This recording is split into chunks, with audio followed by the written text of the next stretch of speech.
When April with its sweet showers has pierced the drought of March to the root, and bathed every vein in such liquid by which virtue the flower is engendered. When Zephyrus the west wind, with his sweet breath has also inspired in every grove and heath the tender shoots, and the young sun has run its half course in the sign of the ram, and small birds make melody. Those that sleep all the night with open eyes, so nature pricks them in their hearts, then people long to go on pilgrimages. And palmers long to seek foreign shores, to distant shrines, known in sundry lands. And especially from every shire's end of England to Canterbury they wend, to seek the holy blissful martyr, who has helped them when they were sick.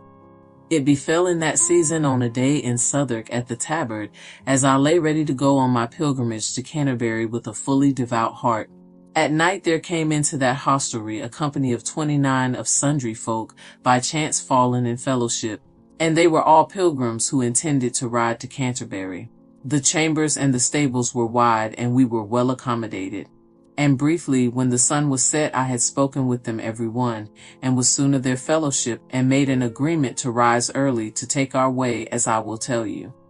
But nevertheless, while I have time and space before I go further in this tale, it seems to me reasonable to tell you all the condition of each of them, as it appeared to me, and who they were, and of what degree, and also in what array they were in. And at a knight I will first begin. There was a knight, and that a worthy man, who from the time that he first began to ride out, loved chivalry, truth and honor, freedom and courtesy. Full worthy was he in his lord's war, and he had ridden no man farther, as well in Christendom as in heathen lands, and ever honored for his worthiness. He was at Alexandria when it was won. He had sat at the head of the table in Prussia. He had campaigned in Lithuania and in Russia, no Christian man of his degree so often. He was also in Granada at the siege of Algeciras, and had ridden in Belmary. He was at Ayas and at Adalia when they were won. And he had been at many a noble army in the great sea. At mortal battles he had been 15, and fought for our faith at Tramezzine in the lists 3 times, and always slain his foe. This same worthy knight had been also sometime with the lord of Palathia against another heathen in Turkey, and evermore he had a sovereign reputation. And though he was worthy, he was wise, and of his bearing as meek as is a maid. He never yet said any villainy in all his life unto any manner of wight. He was a very perfect, gentle knight. But to tell you of his array, his horse was good, but he was not gaily dressed. He wore a fustian tunic all stained with rust from his hauberk, for he was lately come from his voyage, and went to do his pilgrimage. With him there was his son, a young squire, a lover and a lusty bachelor, with locks curled as if they were laid in a press. Of 20 years of age he was, I guess. Of his stature he was of even length, and wonderfully nimble, and of great strength. And he had been sometime in chivalry in Flanders, in Artois, and Picardy, and borne him well, as of so little space, and hoped to stand in his lady's grace. He was embroidered as it were a mead all full of fresh flowers, white and red. Singing he was, or fluting, all the day. He was as fresh as is the month of May. Short was his gown, with sleeves long and wide. Well could he sit on a horse and fairly ride. He could make songs and well indite, joust and eke dance, and well portray and write. So hot he loved that by night he slept no more than does a nightingale. Courteous he was, lowly and serviceable, and carved before his father at the table. They had a yeoman with them at that time, and he was clad in coat and hood of green. A sheaf of peacock arrows, bright and keen, under his belt he bore full thriftily. Well could he dress his tackle yeomanly. His arrows never drooped with feathers low, and in his hand he bore a mighty bow. A nuthead had he with a brown visage. Of woodcraft he knew all the usage. Upon his arm he bore a gay bracer, and by his side a sword and a buckler. And on that other side a gay dagger, harnessed well and sharp as a point of a spear. A Christopher on his breast of silver sheen. A horn he bore, the baldric was of green. A forester he was, truly as I guess. There was also a nun, a prioress, that of her smiling was full simple and coy. Her greatest oath was but by Saint Loy, and she was called Madame Eglantine. Full well she sang the service divine, intuned in her nose full seemly. And French she spoke full fair and fetisly, after the school of Stratford dat the bow, for French of Paris was to her unknown.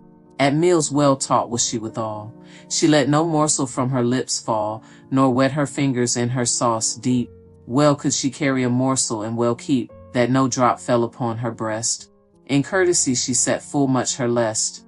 Her overlip she wiped so clean, that in her cup there was no farthing seen of grease, when she had drunk her draught. Full seemly after her meat she wrought, and certainly she was of great disport, and full pleasant and amiable of port, and pained herself to imitate the cheer of court, and to be stately of manner, and to be held worthy of reverence. But for to speak of her conscience, she was so charitable and so piteous, she would weep if that she saw a mouse caught in a trap, if it were dead or bled. Of small hounds had she that she fed with roasted flesh or milk and wastel bread. But sore wept she if one of them were dead, or if men smote it with a yardstick smartly. And all was conscience and tender heart. Her wimple was pleated in a very seemly way. Her nose well formed, her eyes grey as glass, her mouth full small, and thereto soft and red. But certainly she had a fair forehead. It was almost a span broad, I trow. For heartily she was not undergrown. Full fettis was her cloak, as I was ware. Of small coral about her arm she bore a set of beads, gauded all with green, and thereon hung a brooch of gold full sheen, on which there was first writ a crowned A, and after Amor vincit omnia. Another nun with her had she, that was her chaplain, and priests 3. A monk there was, a fair for the maestry, an outrider that loved venery, a manly man to be an abbot able. Full many a dainty horse had he in stable, and when he rode, men might his bridle hear jingling in a whistling wind as clear, and eke as loud as doth the chapel bell where this lord was keeper of the cell. The rule of Saint Maur or of Saint Benedict, because it was old and somewhat strict, this same monk let old things pass, and held after the new world the space. He gave not of that text a pulled hen, that says that hunters be not holy men, nor that a monk when he is cloisterless is like a fish that is waterless. That is to say, a monk out of his cloister. But that text held he not worth an oyster, and I said his opinion was good. Why should he study and make himself mad upon a book in cloister always to pore, or swink with his hands and labor as Austin bids? How shall the world be served? Let Austin have his swink to him reserved. Therefore he was a pricaser aright. Greyhounds he had as swift as fowl in flight. Of pricking and of hunting for the hare was all his lust, for no cost would he spare. I saw his sleeves purfled at the hand with fur, and that the finest of a land. And for to fasten his hood under his chin, he had of gold wrought a full curious pin. A love knot in the greater end there was. His head was bald, that shone as any glass, and eke his face as he had been anoint. He was a lord full fat and in good point. His eyes were prominent and rolled in his head that steamed as a furnace of a lead. His boots were supple, his horse in great estate. Now certainly he was a fair prelate. He was not pale as a forping ghost. A fat swan loved he best of any roast. A friar there was, a wanton and a merry, a limiter, a very festive man. In all the orders for is none that can so much of dalliance and fair language.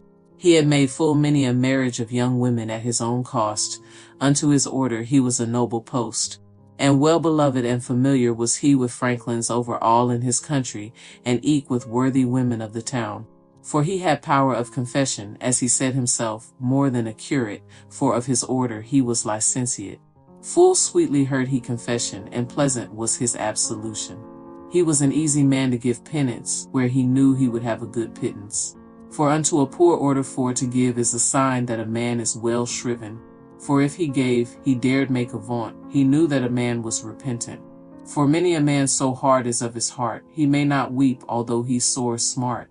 Therefore, instead of weeping in prayers, men may give silver to the poor friars. His tippet was always stuffed full of knives and pins, for to give to fair wives. And certainly he had a merry note. Well could he sing and play on a rote. Of yettings he bore utterly the prize. His neck was white as is the flower de lis. Thereto he was as strong as a champion. He knew the taverns well in every town, and every hostler and tapister better than a leper or a beggar. For unto such a worthy man as he it was not fitting, as by his faculty, to have with such leprous acquaintance. It is not honest, it may not advance, for to deal with no such poorel, but all with rich and sellers of victual. And over all, where profit should arise, courteous he was and lowly of service. There was no man nowhere so virtuous. He was the best beggar in his house. His purchase was well better than his rent, and rage he could as it were write a whelp. In love days there could he much help.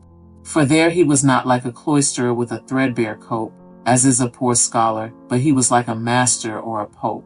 Of double worsted was his semi-cope, that rounded as a bell out of the press. Somewhat he list for his wantonness to make his English sweet upon his tongue. And in his harping, when that he had sung, his eyes twinkled in his head aright, as do the stars in the frosty night. This worthy limiter was called Hubert. There was a merchant with a forked beard in motley, and high on horse he sat, upon his head a Flanders beaver hat. His boots clasped fair and fetisly. His reasons he spoke full solemnly, showing always the increase of his winning. He wished the sea were kept for anything betwixt Middleburg and Orwell. Well could he in exchange shields sell. This worthy man full well his wit beset. There knew no wight that he was in debt, so stately was he of his governance with his bargains and with his chevesance. Forsooth he was a worthy man withal, but sooth to say I know not how men him call. There was a clerk of Oxford also, that unto logic had long ago gone. As lean was his horse as is a rake, and he was not right fat I undertake, but looked hollow and thereto soberly. Full threadbare was his overest courtesy. For he had got him yet no benefice, nor was so worldly as to have an office. For him was liefer have at his bed's head 20 books, clad in black or red, of Aristotle and his philosophy, than rich robes or fiddle or gay psaltery. But although he was a philosopher, yet had he but little gold in coffer. But all that he might of his friends hint, on books and on learning he had spent, and busily gan for the soul's prey of them that gave him wherewith to scoli. Of study took he most care and most heed. Not a word spoke he more than was need, and that was said in form and reverence, and short and quick and full of high sentence. Sounding in moral virtue was his speech, and gladly would he learn and gladly teach. A sergeant of the law, wary and wise, that often had been at the parvis, there was also full rich of excellence. Discreet he was and of great reverence, he seemed such, his words were so wise. Justice he was full often in assize, by patent and by plain commission. For his science and for his high renown, of fees and robes had he many a one. So great a purchaser was nowhere none. All was fee simple to him in effect. His purchasing might not be insuspect. Nowhere so busy a man as he there was, and yet he seemed busier than he was. In terms he had them case and dooms all, that from the time of King William were fall. Thereto he could indict and make a thing there could no wight.